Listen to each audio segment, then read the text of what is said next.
तो last time अपन ने congruency देखा. Now let us see similarity of triangles. ठीक है. What are similar triangles? पहले कंसेप्ट समझते, फिर सम्स करेंगे अपन.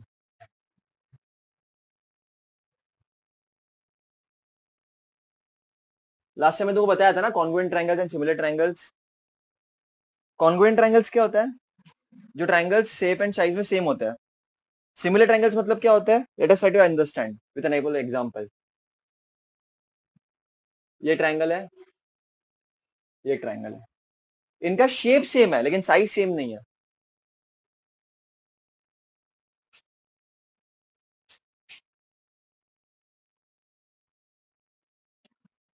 जैसे तुम्हारा पासपोर्ट फोटो होता है, बड़ा वाला फोटो होता है, सबका शेप सेम है लेकिन साइज सेम नहीं है. जिनका शेप सेम है बट साइज डिफरेंट है. इसको डे टू डे एग्जांपल पे कैसे रिलेट कर सकते हैं अपन? अपना खुद का फोटोग्राफ. किसका पासपोर्ट साइज होता है, किसका दूसरा दूसरा टाइप का फोटोग्राफ होता है, तो अलग अलग साइज के होते हैं ना बेटा. That is similar figures. Okay बेटा. Now we have already seen congruent triangles. This topic will come in detail in 10th standard, लेकिन थोड़ा सा तुमको इंट्रोड्यूस करके रखा है, तो अभी प्लीज सब जन देखो. Okay, please watch it. और एक और चीज, अगर समझो ये एबीसी है और ये पीक्यूआर है, और मुझे बोलना है कि ये दोनों ट्रायंगल सिमिलर है, तो इसका सिंबल इज मूची. मूछ रहती है ना, मूछ. ओके, उल्टा है, समझ जाओ. Triangle ABC is similar to triangle PQR. ये होता है इसका तरीका लिखने का. अच्छा, इधर एक और चीज तुमको ध्यान देनी है. कौन सी? बता दो. अगर मैं तुमको बोलू triangle ABC is similar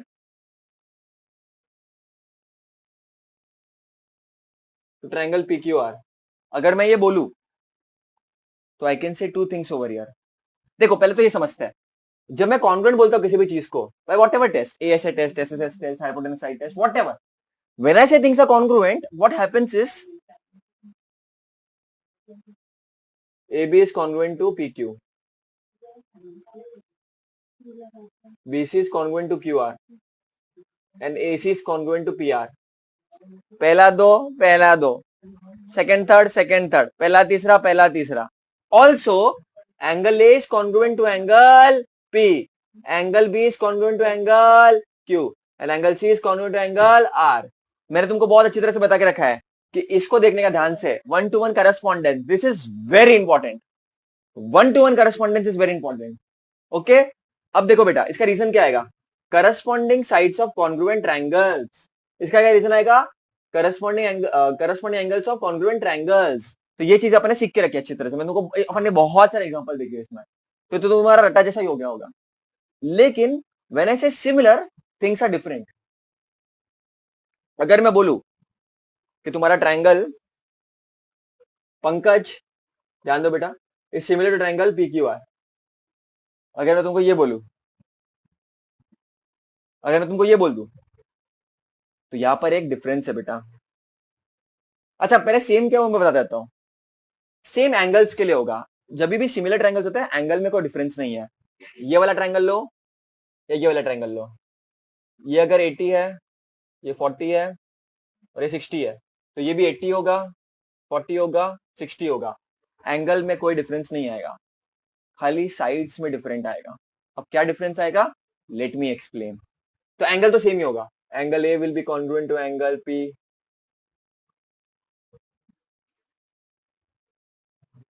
angle B will be congruent to angle Q, and angle C will be congruent to angle R. अब इसका रीजन क्या आएगा? बच्चों, ये क्या था? ये कॉन्ग्रुएंट ट्रायंगल्स था, लेकिन ये ट्रायंगल्स कैसे है? सिमिलर ट्रायंगल्स है बेटा ये. ठीक है. तो यहां पर अपन लिखेंगे corresponding angles of similar triangles. This will be S. यार you will have similar triangles. यहां पर कॉन्ग्रुएंट ट्रायंगल्स था. Corresponding angles of congruent triangle. यहां पर क्या आ जाएगा, again corresponding angle of similar triangle. Okay बेटा, note this thing, this is very important. तो अभी मैं ये सब बोल रहा हूं, अभी डिफरेंस क्या है? डिफरेंस है बेटा साइड्स में। अब साइड्स को लिखने का तरीका क्या है, दिस इज वेरी इंपॉर्टेंट, बहुत सारे बच्चे गलत कर देते हैं। वी हैव टू से, ऐसे लिख देने का चुपचाप, और रेशियो लेने का। रेशियो मतलब क्या, ऊपर भी कुछ आएगा और नीचे भी कुछ आएगा। रेशियो का मतलब क्या होता है, ऊपर भी कुछ आएगा और नीचे भी कुछ आएगा। ओके बेटा, सो कैसे लेने का, अभी A B is congruent to P Q, इसको अपन सामने सामने लिखते थे, अब ऊपर नीचे लिखने का। तो A B upon P Q will be equal to, B C और क्यू आर को ले लिया अपन ने, इसको आजू बाजू में लिख देते हैं, ऊपर नीचे लिखो B C upon Q R. A C और पी आर को आजू बाजू में लिखते थे, अब उसको ऊपर नीचे लिख दो, ए सी अपॉन पी आर। ये होता है तरीका लिखने का। यहां पर क्या था, corresponding sides of congruent triangles.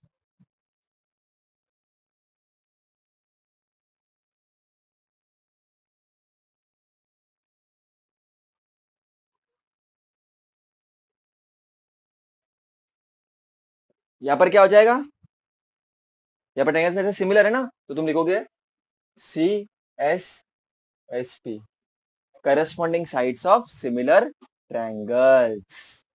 That is the difference and that's it, that's it.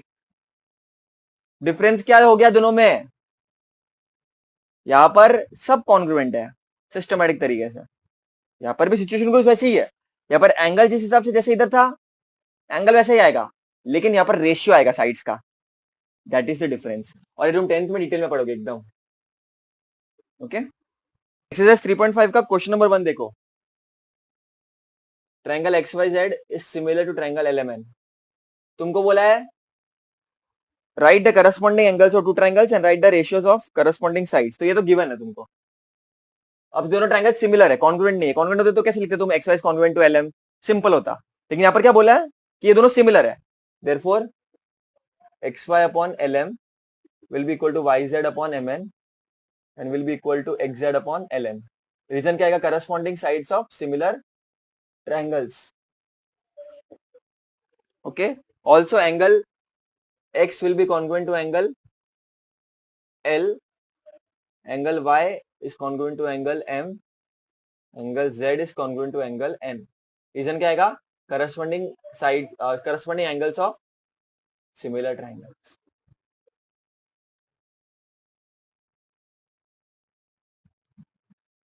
Second question में क्या बोल रहा है, triangle X Y Z is similar to triangle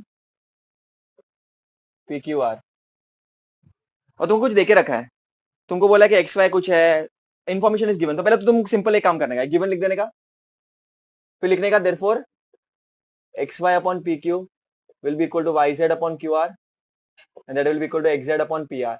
और रीजन क्या आएगा, corresponding sides of similar triangles. अब तुम्हारे क्वेश्चन में क्या देके रखा है, तुमको एक्स वाई देकर रखा है 4 सेंटीमीटर, तो 4 लिख देने का। तुमको पी क्यू देकर रखा है 8, तुमको वाई जेड देकर रखा है 6, और तुमको बोला है कि क्यू आर निकालो। क्यू आर तुमको देखे नहीं रखा है, तुमको एक्स जेड देकर रखा है 4 और पी आर तुमको नहीं पता। क्वेश्चन में उन्होंने बोला find the remaining length, find the length of remaining side of P Q are. तो रिमेनिंग क्या बच गया, क्यू आर बच गया और पी आर बच गया, बेचारा बेचारा बच गया नहीं है। तो एक काम करने का, therefore 4 upon 8 will be equal to 6 upon Q R, इसको ले लो और इसको सॉल्व करो क्रॉस मल्टीप्लाई करके, और बेचारे क्यू आर को निकाल दो, क्योंकि वो तुम्हारे पास है नहीं ना बेटा, बेचारा नहीं है उसके पास, उसका वैल्यू अपने को नहीं पता, तो निकाल दो ना यार। देयरफॉर आगे का स्टेप इधर लिख रहा हूं, 4 into Q R will be equal to 6 into 8। ये इधर मल्टीप्लाई होता है, ये इधर मल्टीप्लाई होता है, क्रॉस मल्टीप्लाई होता है ना। Therefore Q R will be equal to 6 into 8 upon 4, 4 1 जा 4 2 जा, तो वो Q R will be equal to 12। और 12 अकेला लिखने का, तुम लिखोगे 12 सेंटीमीटर, क्योंकि सेंटीमीटर में दिया सब कुछ। अब तो क्यू आर मिल गया, अब तुम इन दोनों को ले लो, फर्स्ट और थर्ड वाले को। 4/8 will be equal to 4 upon P R, देखो 4 into P R will be equal to 4 into 8, देखो P R will be equal to 4 into 8 upon 4, cut cut देखो P R will be equal to 8 centimetre और तुमको remaining sides मिल गई बच्चों। Take xz to be 4, you will get this answer. अगर xz को 5 लोगे तो क्या हो जाएगा, चेक, यू विल गेट, इधर 5 आ जाएगा, सॉरी ये 6 ही रहेगा। अगर क्यू आर चाहिए तो क्यू आर तो सेम ही आ जाएगा, लेकिन दिस विल चेंज, ये 5 हो जाएगा तो क्या हो जाएगा 4 इंटू 5, तो P R will be equal to 4 into 8 upon 5।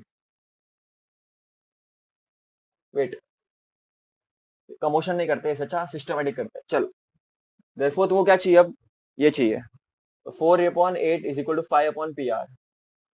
Shift करो, देखो 4 into P R will be equal to 5 into 8, तो P R will be equal to 5 into 8 upon 1 जा 2 जा, तो P R will be equal to 10 centimetre. So what are value is given to you, accordingly you have to put. गलत value put करोगे exam में तो गलत आएगा answer. Okay, draw sketch of similar triangles, label them. Similar triangle का sketch बनाना है। Show the corresponding angles by the same science, show the length of the corresponding sides by numbers in proportion. कोई भी ले लो, इन कोई भी triangle ले लो, मैंने triangle ले लिया समझो, दूसरा ही ले लिया, कोई भी ट्रायंगल लेना उसको स्केच करना है। लेट्स से मैं इसको एबीसी ले लेता हूँ, इसको मैं ले लेता हूँ पी क्यू आर।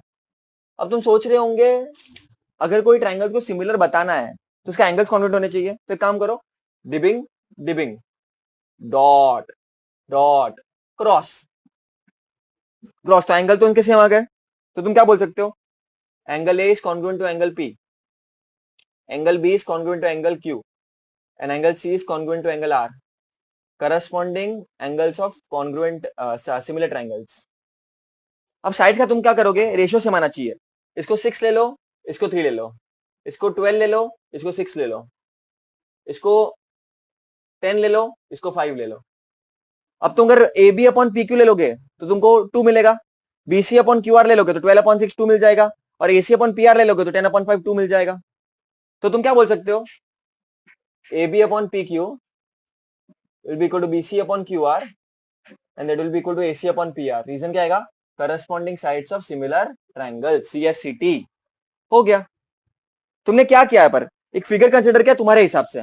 अच्छा ये इक्वल कैसे आए, क्योंकि देखो A B upon P Q 6 upon 3 will be equal to BC upon Q R which is 12 upon 6, और तो वैल्यू तुमने ली है, तुम कोई भी वैल्यू ले सकते हो, मैंने ये ली, तुम कोई और भी ले सकते हो, एसी अपॉन पी आर तो 10 अपॉन 5, तो ये 1 जा 2 जा 1 जा 2 जा 1 जा 2 जा 2 2 इक्वल टू 2, इसीलिए ये इनके प्रोपोर्शन सेम है, इसके लिए सिमिलर ट्रायंगल्स है।